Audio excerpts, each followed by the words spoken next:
Salut, je voulais te dire que j'ai testé pour toi AI Tutor, un projet qui est proposé par l'équipe Angular dans le but de monter en compétence sur le framework. Euh, donc pour te donner un ordre d'idée, j'ai joué avec pendant 20-30 minutes. C'est assez simple, hein. Tu cliques sur un lien, tu vois, tu as un IDE qui s'installe tout seul. T'as vraiment rien à faire, c'est vraiment plutôt propre. Le concept est très bon. T'as la partie code, la partie preview, etc., le terminal. Et puis là, t'as l'échange avec ton tuteur IA, donc issu de Jimmy. Euh, Tu peux choisir ton niveau. Alors, j'ai pas testé tous les niveaux. Tu peux aller de 1 à 10, 10 étant expert a priori et 1 débutant. Donc, je me suis mis en 10. Euh, Voici mon retour. Donc, c'est une excellente première version. Le concept est hyper intéressant. Après, je peux pas leur jeter la pierre. Les AngularKit fonctionnent de la même manière, modulo l'usage de l'IA.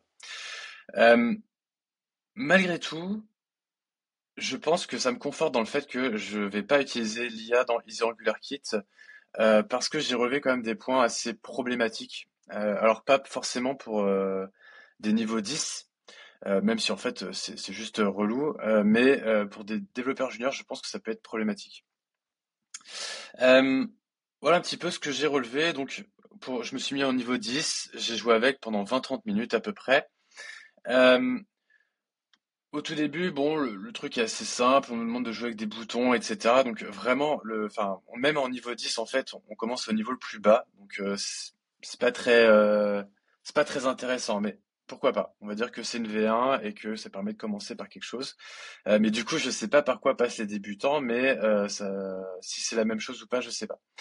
Ce que je sais, c'est que pour les gens avancés, vraiment les 20-30 premières minutes sont pas fun. Voilà. Il y a pas de challenge.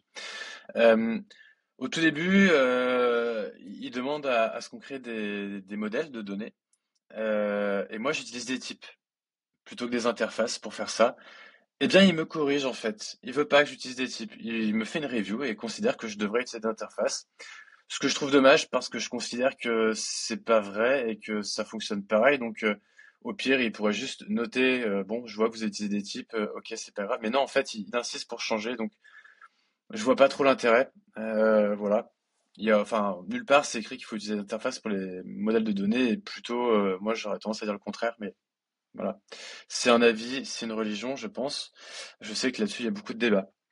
Euh, il y a de la génération de code par l'IA dans l'éditeur intégré. Alors ça peut paraître cool. Moi, je trouve ça hyper lourd. En fait, ça me fait un peu penser à quand je testais Windsurf ou Cursor. Le code est en fait pas ouf. Je me suis retrouvé avec des étoiles NG4. On est sur un projet qui est là en V20. En fait, c'est deprecated. L'IA devrait pas me sortir ça en fait. Donc c'est hyper déroutant. Moi, je suis niveau 10 et je me dis que quelqu'un qui est niveau 1, il va pas forcément se poser de questions. D'autant que au moment où on arrive à l'usage des boucles, etc. En fait, dans les cours précédents, on n'en a pas du tout parlé. On n'a pas du tout parlé de control flow, on n'a pas du tout parlé de conditions, de for, etc. On suit un schéma qui est à fond sur les signaux, donc c'est très bien sur la partie signaux, il n'y a pas de problème. Mais du coup, à un moment donné, on se retrouve à arriver à faire une boucle. Donc, est-ce que si j'avais choisi une note de 1 junior, j'aurais eu ce cours-là, je sais pas, mais au vu de la difficulté de l'exercice, je suis tenté de croire que non. Toujours est-il que, bon, c'est dommage, j'ai une IA qui me génère du code de mauvaise qualité.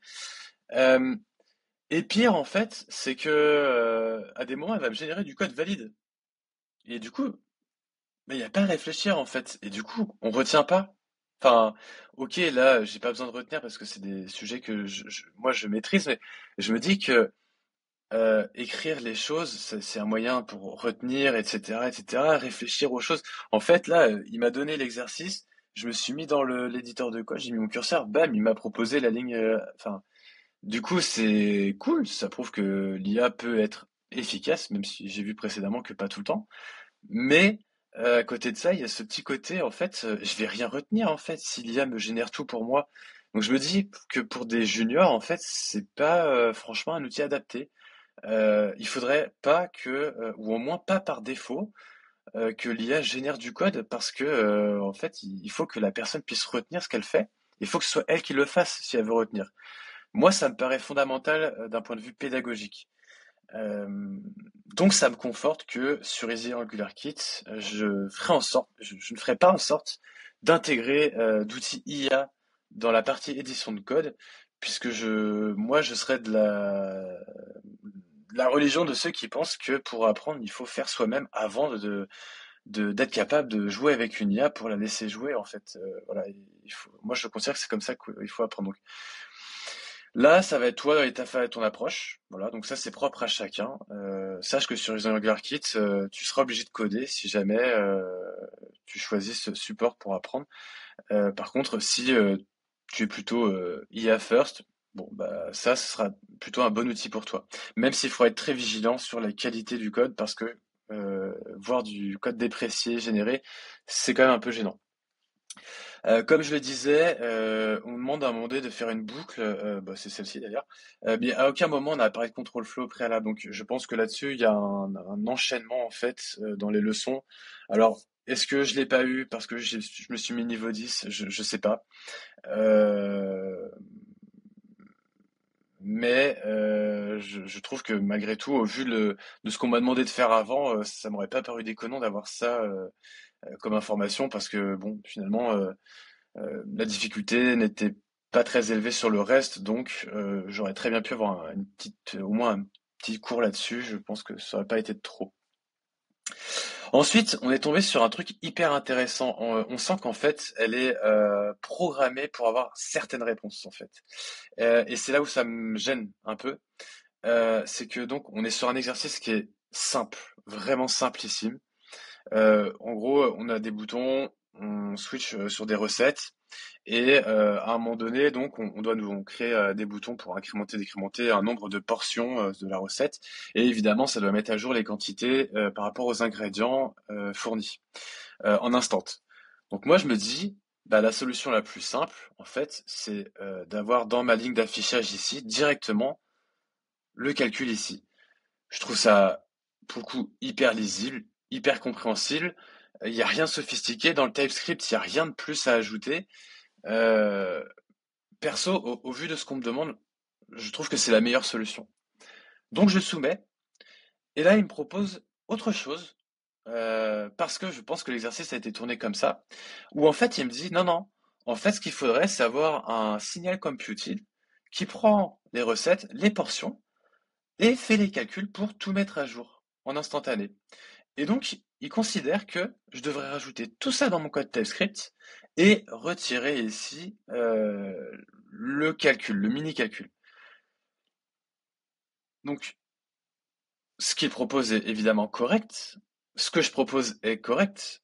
Dans le contexte dans lequel on est, moi, jamais la première version, enfin la version que lui propose, elle passe en revue. Ça n'a aucun sens. Je trouve que du coup, c'est dommage parce que, alors, je lui dis que je suis pas d'accord. Ouais, je suis un peu teigneux, hein. Je lui dis que sa solution est malgré tout beaucoup plus complexe que la mienne et que la mienne est beaucoup plus compréhensible. Il est sympa, il me dit que c'est une excellente remarque et que j'ai raison, ça me flatte un peu. Que pour cet exemple précis et simple, votre solution est plus concise et peut sembler plus directe. Et il me dit que cependant, son rôle de tuteur est d'enseigner les motifs de conception qui sont considérés comme les meilleures pratiques Angular. Et c'est là où on va avoir un énorme problème. C'est que les bonnes pratiques sont bonnes parce qu'elles ont un contexte qui leur sont propres. Et donc, je trouve que cette justification est juste le contraire de ce que devrait être notre métier. Voilà. Donc là, en fait, il va essayer de m'imposer une solution plus complexe dans un contexte inadapté, sous prétexte que potentiellement c'est censé être une meilleure pratique. Ça, je trouve que c'est hyper problématique. D'un point de vue pédagogique, je trouve que c'est désastreux parce que il m'explique que j'ai raison, mais parce que quelque part, on fait croire que c'est une meilleure façon de faire, c'est une bonne pratique d'utiliser le computing, et ben il faut tout le temps utiliser le computing. Ben ça, c'est en fait, c'est exactement les concepts contre lesquels j'essaie de lutter et que j'enseigne du coup. C'est que une bonne pratique est une bonne pratique dans un certain contexte.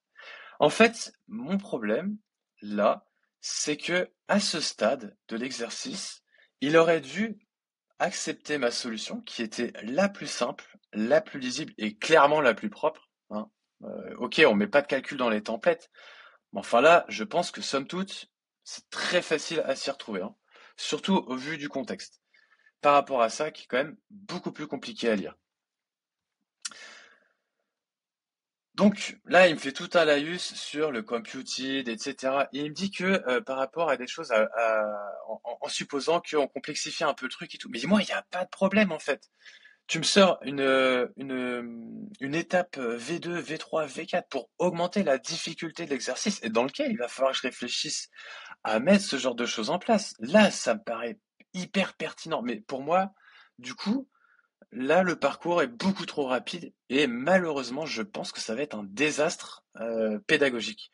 Parce que on va faire croire aux gens que des bonnes pratiques comme le computed sont à utiliser tout le temps. Alors que, bah non, en fait, je suis pas forcément d'accord. Il y a des tas de paramètres à prendre en compte. Là, on parle de performance. Bon, bah moi je suis désolé, mais le computed, quoi qu'il arrive, il va être à chaque fois obligé de tout recalculer et ça mettra à jour mon template pareil. Donc, il nous refait le calcul que lorsque un des signaux dont il dépend change. Bah ouais, bah exactement comme dans mon template en fait. Ça va être pareil. Dans ce cas précis, en fait, tous les arguments sont mauvais. Mais si on se place dans un contexte où la complexité était plus élevée, ça serait très probablement très pertinent. Donc, si je résume, et c'est ce qui fait que j'ai un peu arrêté de jouer avec, bon, déjà parce que ça faisait 20-30 minutes, mais euh, en fait, elle ne s'adapte pas au contexte dans lequel elle nous met. Elle s'adapte, alors j'espère qu'elle s'adapte aux personnes qui est là en face, puisqu'on nous demande notre niveau. Ça, je ne saurais pas le dire. Euh, mais elle s'adapte pas au contexte projet sur lequel elle nous fait travailler. Et pourtant, ça, c'est un des fondamentaux, pardon, de notre travail. C'est de tout remettre en question en fonction du contexte dans lequel on se trouve. La base d'un développeur, c'est pas de pisser du code, de prendre tel bout de code. Ah, bah ça, c'est une bonne pratique. Je vais l'aligner partout. Non, non, non, non, pas du tout. C'est de remettre en question chaque choix. Donc, si je devais conclure, je pense que c'est un super produit, c'est une super bonne idée sur le principe. Enfin, en tout cas, c'est très tendance, je pense, parce que c'est ce que beaucoup de gens recherchent avec de l'IA. Euh, Moi, ça me conforte dans mon choix de pas mettre d'IA dans Easy Angular Kit.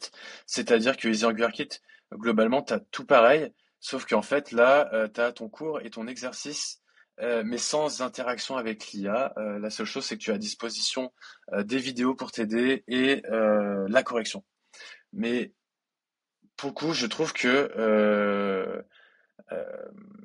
pour des étudiants plutôt orientés juniors, ce genre d'outil, je suis pas convaincu que ça va être foncièrement positif.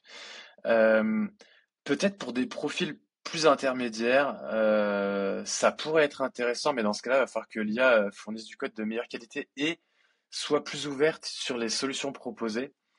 En tout cas, plus en adéquation avec le contexte de l'exercice, parce que, encore une fois, je pense que ça va donner de fausses vérités aux gens. Et déjà qu'il y a beaucoup de biais à combattre aujourd'hui, je pense que là, ça va pas beaucoup aider. Voilà. Euh, Hésite pas à me faire ton retour si toi tu as expérimenté l'outil. Je suis hyper intéressé. Surtout si tu as déjà essayé AngularKit. Moi, ça m'intéresse d'avoir ce genre de feedback, savoir comment je peux moi améliorer aussi AngularKit. En tout cas, voilà, je pense que enfin, me demander d'intégrer de l'IA, c'est pas le sujet. Je le ferai pas. J'ai pas été convaincu par cette approche. Voilà, ça c'est mon ressenti global de cet essai. J'espère que ça te sera utile. Te prive surtout pas d'essayer. Ça, c'est mon avis. J'ai de l'expérience. En plus, j'ai aussi, moi, une plateforme d'apprentissage. Donc, peut-être que moi-même, je suis un peu biaisé, hein. Il n'y a pas de problème avec ça. J'ai essayé d'être hyper factuel, mais je reste un être humain. Ce qu'il faut, c'est tester le produit, te faire ton propre avis. Euh, et si jamais tu as besoin, n'hésite pas. J'essaierai de t'aider comme moi je le pourrais. Voilà, amuse-toi bien.